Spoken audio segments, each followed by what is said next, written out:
오늘 말씀은 잠언 25장 1절부터 7절까지가 되겠습니다. 25장 1절에서 7절. 이것도 솔로몬의 잠언이요 유다왕 히스기야의 신하들이 편집한 것이니라. 이를 숨기는 것은 하나님의 영화요 이를 살피는 것은 왕의 영화니라. 하늘의 높음과 땅의 깊음 같이 왕의 마음은 헤아릴 수 없느니라. 은에서 찌꺼기를 제하라. 그리하면 장세에게 쓸만한 그릇이 나올 것이요 왕 앞에서 악한 자를 제하라. 그리하면 그의 왕위가 의로 말미암아 견고히 서리라. 왕 앞에서 스스로 높은 채 하지 말며 대인들의 자리에 서지 말라. 이는 사람이 내게 이리로 올라오라고 말하는 것이 내 눈에 보이는 귀인 앞에서 저리로 내려가라고 말하는 것보다 나음이니라. 조금 어려운 잠언의 내용이 우리가 읽은 25장에 나옵니다. 자, 먼저 이 25장 1절은 솔로몬의 잠언이 유다왕 히스기야의 신하들이 편집한 것이다. 25장부터 29장까지 표제어라고 보면 돼요. 저자와 문학 장르가 소개되고 있죠.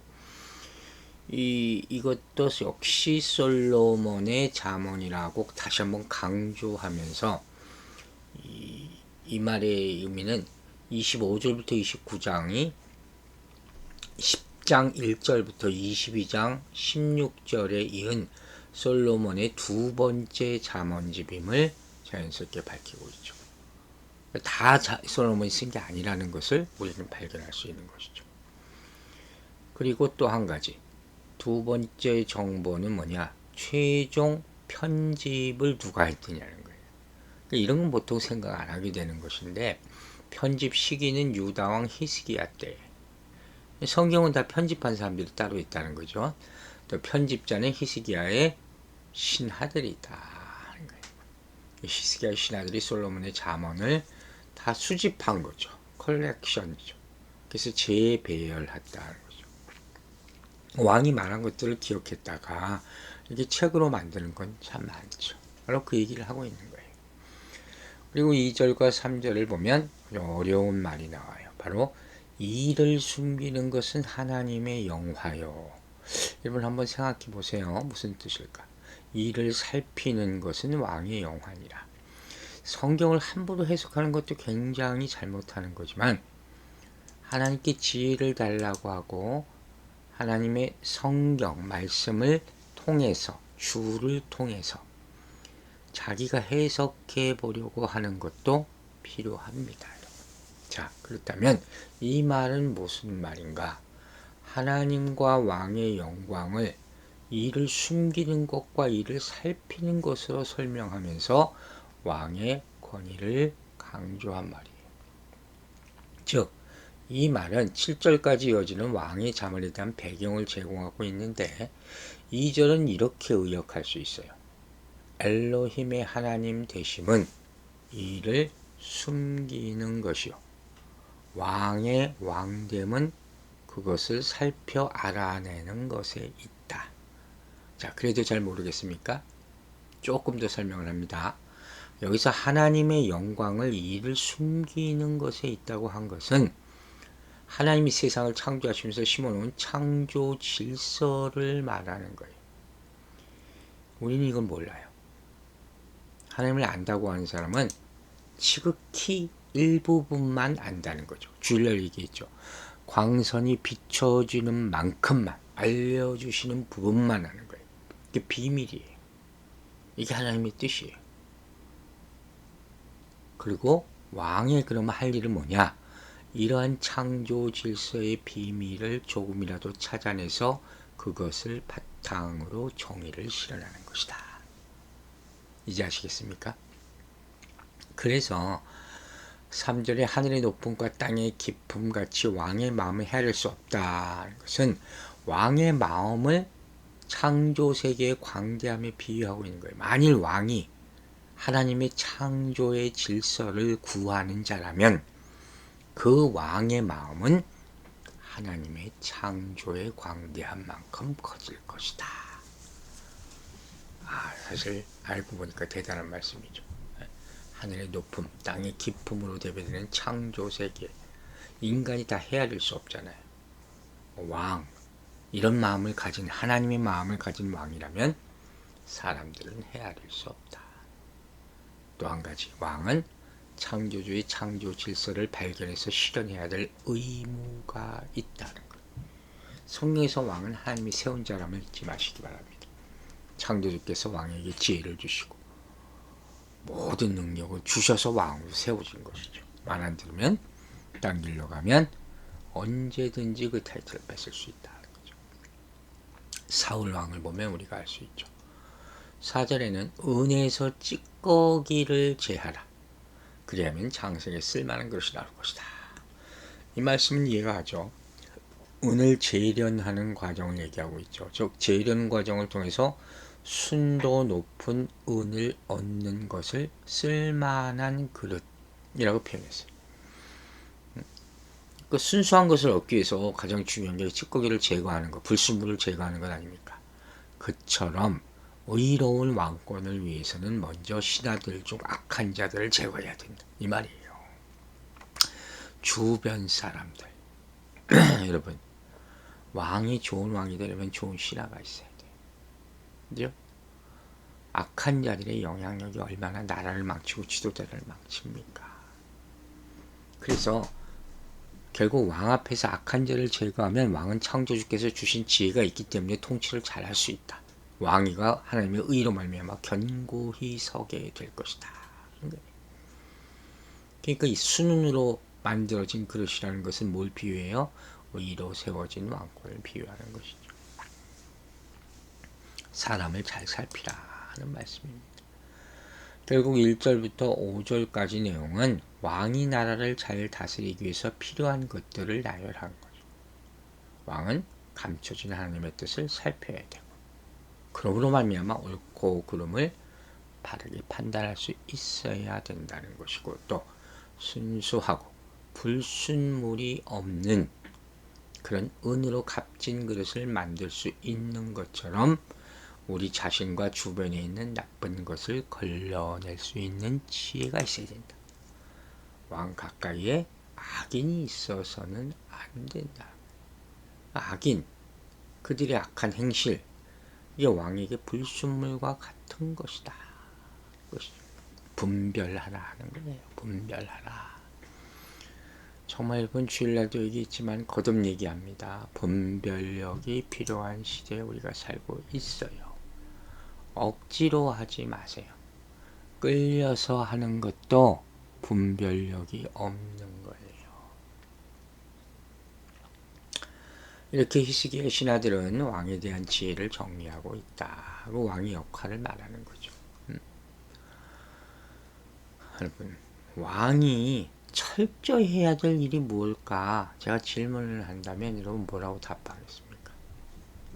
악을 처리하는 거예요. 악을 처리하는 것. 악한 일을 피하고 간신을 물리치는 것. 그래야지 왕위를 깨끗하고 오래 유지할 수 있습니다. 왕의 권세는 하나님으로부터 나오는 것이라고 여러 차례 얘기했잖아요. 그런데 악인을 가까이 하면 어떻게 돼요? 하나님을 멀리하게 되고 멸망하는 길로 가게 된다는 거예요. 하나님의 공의를 멀리하면 왕위가 흔들리게 되고 나라를 올바로 통치할 수 없게 되는 건 너무 당연한 것 아닙니까?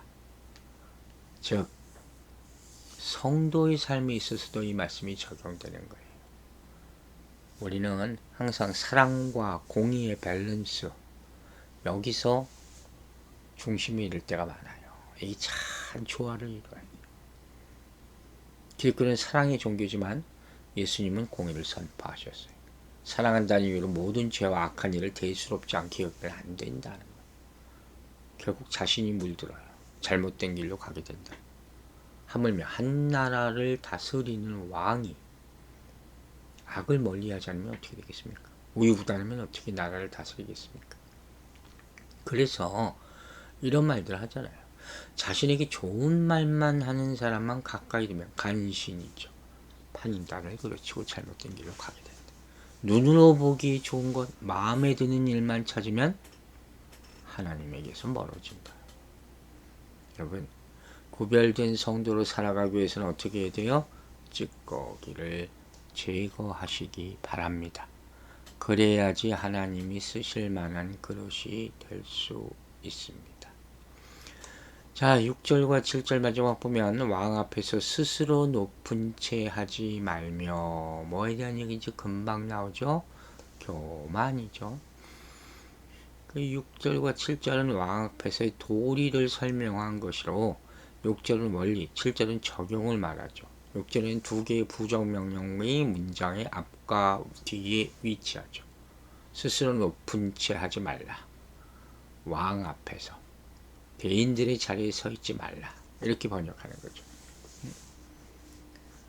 만약에 이런 사람, 왕 앞에서 자기를 높여? 유력하고 힘있는 자들이 있어야 할 곳에 자기가 서 있어?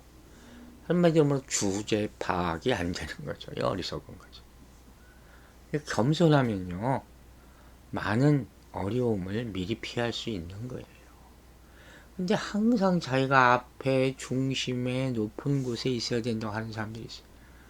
언젠가 쓰러집니다. 끌려 내려옵니다. 이들의 문제는 뭐예요? 상황을 살피지 못하는 것. 상황 파악이 안 되는 것. 분별이 없는 거죠. 이게 분별이 없는 거예요. 그래서 7절 마지막은 자신의 위치와 역할을 분명히 알지 못하는 자들이 겪어야 될 굴욕을 말하는 거죠. 말하기도 정말 부끄러운 상석에 앉았다가 낮은 자리로 내려가라는 말을 들으면 얼마나 낯이 뜨겁겠습니까? 그것보다는 처음에 낮은 자리에 있다가 올라오라는 말을 듣는 것이 더 낫다. 그렇죠? 인생은 이렇게 사는 거예요. 겸손하지 않고 교만하게 하면 멸망하는 것입니다. 이건 성경 전체의 주제 중 하나예요. 자신에게 맞지 않는 높은 자리에 올라가면 수치스럽게 내려올 때가 반드시 있고, 성급하게 다른 이와 다투면 해결할 길을 찾지 못한다. 주제 파악을 해라. 이 말씀은 누가복음 14장에 나오는 혼인잔치 비유, 초대받았을 때 말석에 앉으라는 그 말씀과 일치하죠.